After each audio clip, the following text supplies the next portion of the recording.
हम लोग पढ़ने वाले हैं ग्लोब के बारे में। ग्लोब किसे कहते हैं? तो ग्लोब एक पृथ्वी की आकृति का मानक रूप है जिसे हम ग्लोब कहते हैं। जैसे पृथ्वी है वैसे ही ग्लोब की संरचना किया गया है पृथ्वी मानकर। तो ग्लोब का निर्माण करता मतलब विश्व में सबसे पहले ग्लोब का निर्माण किसने किया? तो मार्टिन बैहम ने ग्लोब का निर्माण किया है। लेकिन नॉलेज पूरा मिलेगा। हम लोग पढ़ने वाले हैं ग्लोब के बारे में। और सबसे पहले ग्लोब का निर्माण करता मार्टिन बैहम ने किया था। मार्टिन बैहम ने किया था। और मानचित्र का निर्माण किसने किया था? तो एनेक्जिमेंडर ने मानचित्र का निर्माण किया था। हम लोगों को ग्लोब को बृहद समझना है, बृहद तरीका से पढ़ना है। तो आइए हम लोग समझ रहे हैं ग्लोब किसे कहते हैं। तो ग्लोब पृथ्वी का एक हूबहू रूप है जो पृथ्वी के बारे में बताता है और पृथ्वी की विशेषताओं का वर्णन करता है। पृथ्वी हमारे अपनी अक्ष पे 23.5 डिग्री अक्ष पे झुकी हुई है और पृथ्वी की परिभ्रमण गति पश्चिम से पूरब दिशा में है। वैसे ही जहाँ जो हमारा ग्लोब है वो 23.5 डिग्री अक्ष पे झुकाया गया है। पृथ्वी ग्लोब को पढ़ने से पहले हम लोग को समझना है कि ग्लोब को कैसे पढ़े। तो ग्लोब पर दो प्रकार की रेखाएं खींची होती है, एक अक्षांश रेखा और दूसरी देशांतर रेखा। तो अक्षांश रेखा के बारे में हमको अक्षांश रेखा, दो प्रकार की रेखाएं खींची होती है, एक अक्षांश और एक देशांतर। तो हम लोग अक्षांश के बारे में समझते हैं। पहले अक्षांश क्या है, फिर उसके बाद देशांतर के बारे में समझेंगे देशांतर क्या है। तो एक मैं पृथ्वी की संरचना के अनुसार पृथ्वी हम लोग जानते हैं कि नारंगी के समान चपटी है और ग्लोब पृथ्वी का हूबहू व्याख्या करता है। तो हम लोग पृथ्वी की आकृति के जैसा एक आकृति बनाए हैं जिसमें ऊपर वाले को नॉर्थ पोल और नीचे वाले को साउथ पोल लगभग हमने भी 23.5 डिग्री झुका दिया है। देखिए, तो पृथ्वी को सबसे पहले, अब हम ग्लोब पढ़ रहे हैं तो ग्लोब का चर्चा कर रहे हैं। तो ग्लोब को सबसे पहले हम दो भागों में बांट देंगे। जो दो भागों में बांटेगा वह हुआ विषुवत रेखा। विषुवत रेखा, विषुवत रेखा को ही भूमध्य रेखा भी कहा जाता है। तो कंफ्यूज नहीं होना है कि विषुवत रेखा पढ़े थे और भूमध्य रेखा दे दिया है। तो भूमध्य रेखा क्या है? विषुवत रेखा को ही भूमध्य रेखा कहा जाएगा। भूमध्य रेखा, देखिए भूमध्य रेखा के ऊपर 90 गो अक्षांश रेखाएं खींची होती है। और अक्षांश रेखा किसे कहते हैं? पूरब से पश्चिम या पश्चिम से पूरब। ग्लोब में पूरब से पश्चिम या पश्चिम से पूरब की मिलाने वाली रेखा को अक्षांश कहते हैं। और अक्षांश रेखाएं सभी एक दूसरे के समांतर होती है, मतलब समान अंतर पे खींची होती है। तो ऊपर कितनी रेखाएं खींची होती है? तो ऊपर 90 रेखाएं खींची होती है। विषुवत रेखा के ऊपर 90 रेखाएं, मतलब विषुवत रेखा से उत्तरी गोलार्ध में खींची होती है 90। ऊपर को ध्रुव बोला जाता है, एक नॉर्थ ध्रुव एक साउथ ध्रुव। इसको नॉर्थ पोल कहा जाता है, जिसको साउथ पोल। एक नॉर्थ पोल एक साउथ पोल। तो ऊपर 90 अक्षांश और नीचे भी 90 अक्षांश। क्वेश्चन में आपसे पूछेगा कि कुल अक्षांशों की संख्या, तो कुल अक्षांशों की संख्या 180 होती है। लेकिन विषुवत रेखा सहित या भूमध्य रेखा सहित अक्षांशों की संख्या 181 होती है। देखिए 90 ऊपर और 90 फिर 90 नीचे 90 ऊपर। और ये विषुवत रेखा हमारा टोटल हुआ 181। कंफ्यूज नहीं है। अक्षांश रेखाओं की संख्या 180 नॉर्मल होगा। विषुवत रेखा सहित जब पूछेगा तब 181। विषुवत रेखा सहित, विषुवत रेखा सहित 181। अब देखिए विषुवत रेखा से 23.5 डिग्री उत्तरी अक्षांश, 23.5 डिग्री उत्तरी अक्षांश में मिल जाता है हमको कर्क रेखा। कर्क रेखा ये होता है 23.5 डिग्री। और फिर 66.5 डिग्री विषुवत रेखा से 66.5 डिग्री आर्कटिक वृत्त मिलता है। क्या मिलता है? आर्कटिक वृत्त। आर्कटिक वृत्त या आर्कटिक रेखा। फिर हम लोग आते हैं नीचे की तरफ। विषुवत रेखा से 23.5 डिग्री नीचे, नीचे मतलब दक्षिणी गोलार्ध भाई, 23.5 डिग्री दक्षिणी गोलार्ध में मिलता है मकर रेखा।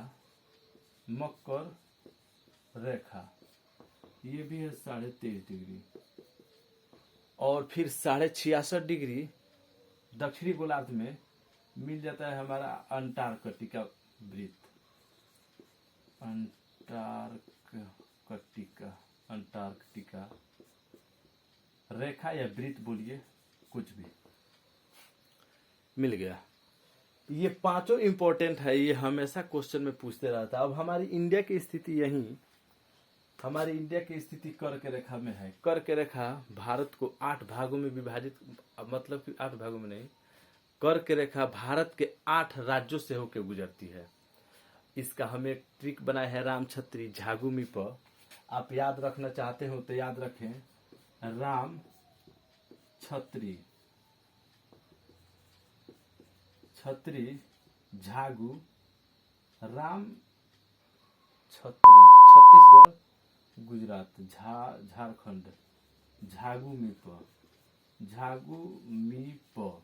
देखिए, रा से राजस्थान, म से मध्य प्रदेश, छ से छत्तीसगढ़, त्रि से त्रिपुरा, और फिर झ से झारखंड, गु से गुजरात, मी से मिजोरम और प से पश्चिम बंगाल। ये कर्क रेखा हमारे इंडिया में गुजरती है। तो हमने बताया था कर्क रेखा के बाद हम लोग को पढ़ना है अब देशांतर रेखा किसे कहते हैं। तो हम लोग देशांतर रेखा के बारे में थोड़ा बहुत जान लेते हैं। तो देशांतर रेखा के बारे में कुछ और टॉपिक है बताना। देखिए, हम तो समझ गए कि 90 को रेखा नीचे होती है विषुवत रेखा के, और 90 को ऊपर होता है। फिर 1 डिग्री प्रत्येक, इसमें से एक सबसे इंपॉर्टेंट क्वेश्चन आता है कि प्रत्येक रेखा जो है ये समानांतर खींची होती है। तो आपसे क्वेश्चन उठा देगा कि ग्लोब पर समांतर रेखाएं कौन सी खींची होती है, तो अक्षांश रेखाएं ही होती है जो समांतर खींची होती है। और प्रत्येक 1 डिग्री अंश मान के खींचा जाता है, और 1 डिग्री का वैल्यू 111 किलोमीटर के बराबर होता है। 1 डिग्री का वैल्यू कितना होता है? 111 किलोमीटर के बराबर होता है। मतलब 111 डिग्री 111 किलोमीटर मान के बनाया गया है।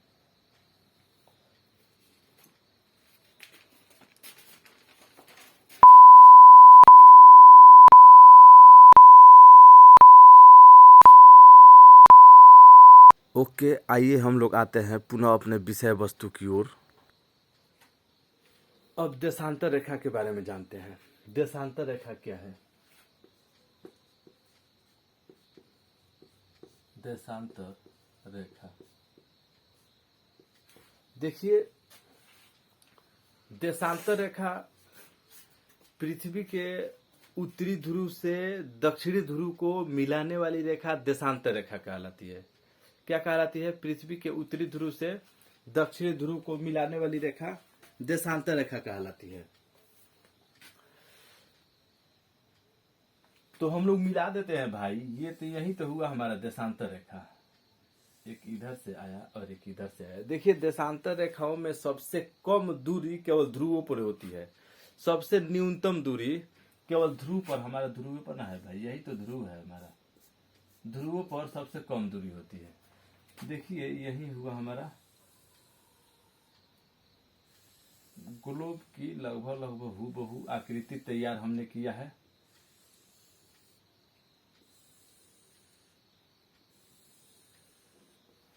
अच्छा, अब देखिए हमारा घूमता कैसे, यही पश्चिम से पूरब की तरफ इसे घुमाया जाता है, जो हमारी पृथ्वी की गति है। इसी गति से दो प्रकार की गतियां बनती है, एक दैनिक गति और एक परिभ्रमण गति या वार्षिक गति।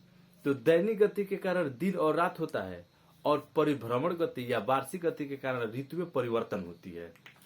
तो ऋतुएं परिवर्तन हमारी वार्षिक गति के कारण ही होती है।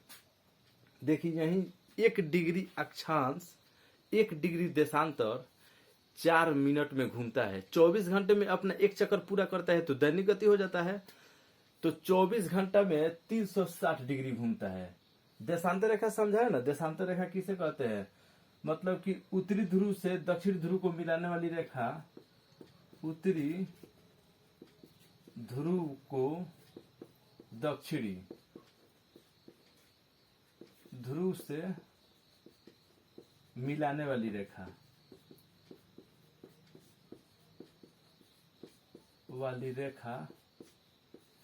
देशांतर रेखा कहलाती है। रेखा देशांतर रेखा कहलाती है।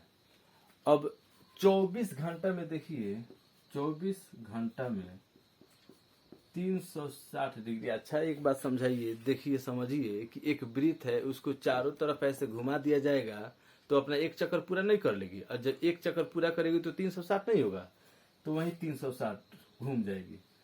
तो 1 घंटा में कितना घूमेगी? 1 घंटा में 24 से इसको काट दिया जाएगा, 12 दूना 24 और 12 3 36, 2 से 15, मतलब 1 घंटा में 15 डिग्री घूम जाएगी। और 1 घंटा 60 मिनट का होता है ना, 1 घंटा मतलब 60 मिनट में 15 डिग्री, तो 1 मिनट में 1/4 डिग्री घूम जाएगी। मतलब 1 डिग्री घूमने में 4 मिनट का समय लगाएगी। कितने मिनट का? अब ऐसे समझिए, 1 डिग्री घूमने में 4 मिनट का समय लेगी। 4 मिनट का 1 डिग्री घूमने में 4 मिनट का समय लेगी। देशांतर रेखा कंप्लीट हुआ।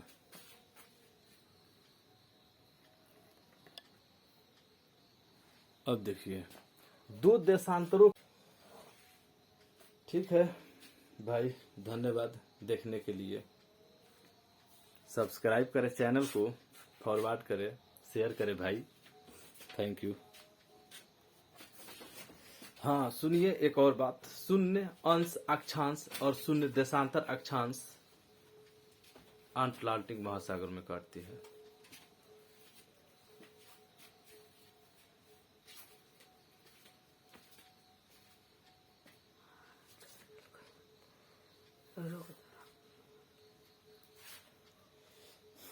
क्या बोले हैं?